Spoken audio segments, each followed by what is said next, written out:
Shivani board ઉપર ગુજરાતીમાં અને ઇંગ્લિશમાં કલરના નામ આપ્યા છે. તારે એની જોડ બનાવવાની છે. તો લાલ સાથે કયો કલર આવશે? ક્યાં છે રેડ? સરસ.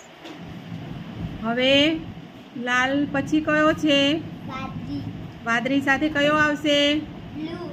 બ્લુ ક્યાં છે? સરસ, જોડો. હવે કયો છે? કાળો. કાળા સાથે કયો કલર આવશે? બ્લેક ક્યાં છે? બ્લેક. સરસ. હવે કયો છે? સફેદ. સફેદ સાથે વ્હાઈટ. સરસ.